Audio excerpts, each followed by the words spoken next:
the first thing or the second thing, or I don't even know if it's the third thing, are you just like chasing the money? Or do you just want them? Yes. Do you think?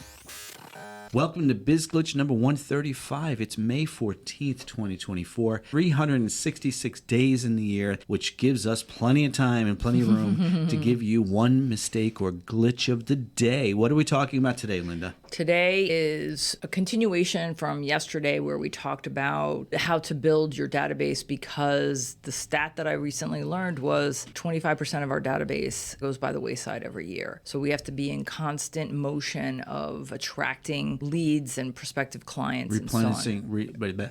Replenishing the attrition. The attrition, yes. Today, though, after yesterday's lead magnet discussion, today is talking about how do you determine who the tire kickers are. Oh, I love this idea. Yes. And it's so difficult. How do you determine who is just looking for free stuff and exploit your expertise, and that they'll really just never buy from you? How do we do this conundrum? And so I feel like we have the goal and actionable item, and there's bullet lists of things that we talk about in the actual glitch, which is in an email written format for the glitch gurus. But just to open it up for discussion, you had an immediate reaction. What are your thoughts on this as far as what we've been through? Well, two things. Number one is you may have heard us discuss this before, the Trevor method, which is a set of standards and boundaries I created for myself late in my mortgage career, which allowed me to turn around one of my very worst income years and quadruple my income inside of 6 months, and change a lot about my life professionally and personally. And those standards allowed me to identify when a prospect came my way that person understood my value and would do the things necessary to comply with my standards for how to do business with me. Yeah. And I had much better experience as a result. And the second thing is the standards. This is how I arrived at the Trevor Method standards. I did a deep dive for 5 years previous and looked at who were all of the clients, who were the loans. I was a mortgage banker, so I was closing loans. And I examined the experiences I had with each of them, looking at communications, emails, text messages, phone calls, and also just my memories of my experiences. And that helped me develop who was the ideal client, who actually I gave her a name, because she was a real person, and I decided I only want to do business with this type of person. Right. And so that is something you need to do for yourselves, I think. Well, the first thing that comes to mind is, yes, that's like, developing a strategy.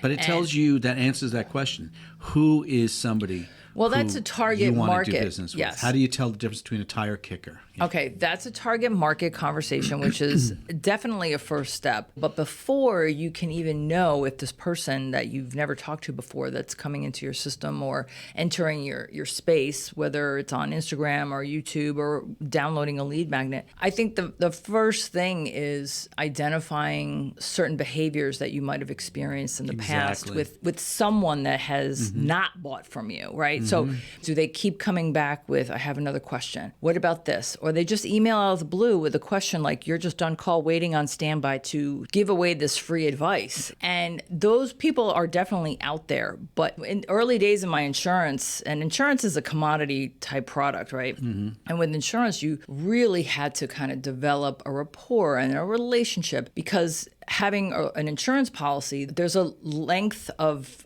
relationship, because there's renewals and you have to service depending on the type of policy. But my point is this. If you just think everybody that comes into your purview is going to be a prospective client, you're going to be sorely disappointed with the rejection that you're not prepared for. And that's the first thing that I learned when I was taking sales training, which was to identify this person I might not want them, and they may not want me. So why am I chasing? It goes back to your initial question, who's a tire kicker and who's not. And you do need to be aware of that. You need to develop methods to identify that from the get-go, because that tells you if you invest time to continue to see if you can close a transaction with this prospect and sell them a product or service, or if you just put them on the ignore button. Exactly.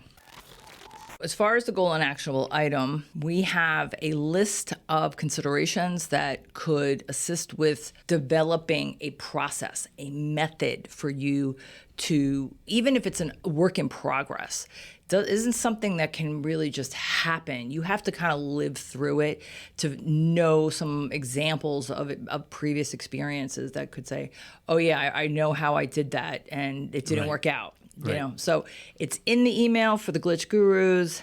Go get it, and you got this. We'll see you tomorrow.